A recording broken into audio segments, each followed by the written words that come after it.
মাছ সকলোৰে প্ৰিয়, কিন্তু বনাই খোৱাৰ ধৰণ সকলোৰে বেলেগ বেলেগ। আহকচোন মইনো কেনেকৈ বনালোঁ বাটাৰ মাছৰ ঔটেঙা জোল। দিল্লীত বাটাৰ মাছ বুলি কয়। অসমত ইয়াৰ নাম ভালকৈ নাজানো। গাঁৱলীয়া মানুহ লোকেল মাছবোৰৰ নামহে জানো। এই চালানী মাছবোৰৰ নাম ভালকৈ নাজানো। যি কি নহওক, ঘৰৰ পৰা অনা ঔটেঙা এটা আছিল, ভাবিলোঁ মাছৰ লগত জোল বনাওঁ।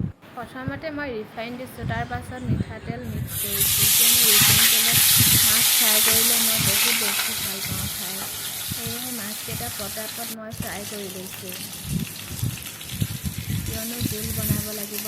সেইকাৰণে খৰধৰকৈ মাছকেইটা ফ্ৰাই কৰি লৈছোঁ। এই বাটাৰ মাছটো কিন্তু খাবলৈ সোৱাদ।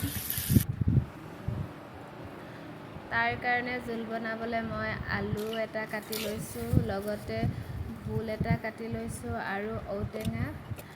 সকলোখিনি মিক্স কৰি মই কুকাৰত ভৰাই তাতে 2টা চিটি লগাই দিছোঁ, কিয়নো ঔটেঙা সিজিবলৈ অলপ সময় লাগে। সেয়েহে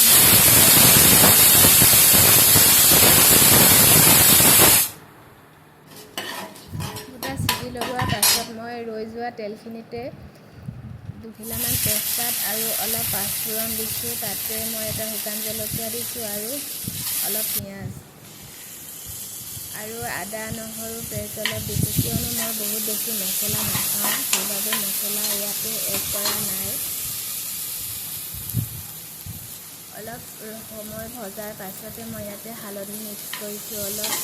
অলপ সময় ভাজি হোৱাৰ পাছতে মই বইল কৰি ৰখা ঔটেঙা, ভোল আৰু আলু সকলোখিনি ইয়াতে ঢালি দিছোঁ, কিয়নো মই জোল বনাব লৈছোঁ। আপোনালোকে ভাবিছে চাগে বহুত পানী হ'ল, খাই বা কেনেকুৱা লাগে।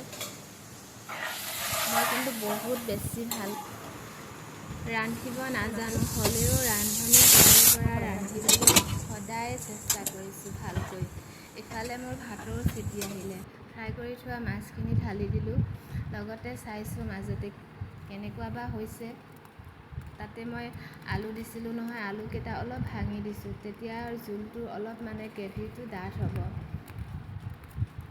বহুত বেছি ভালকৈ ৰান্ধিবলৈ নাজানো বাৰু, হ'লেও সদায় চেষ্টা কৰিছোঁ আৰু আগলৈও চেষ্টা কৰি যাম। এদিন নিশ্চয় ভালকৈ ৰান্ধিবলৈ পাৰিম। আপোনালোকে বাৰু ভিডিঅ'টো চাই কেনেকুৱা পালে জনাবচোন।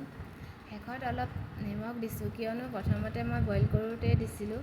সোৱাদ অনুসৰি অলপ দি লৈছোঁ আৰু। আজিলৈ আহিছোঁ, বাই। অন্য এটা ভিডিঅ'ত লগ পোৱাৰ আশাৰে ধন্যবাদ।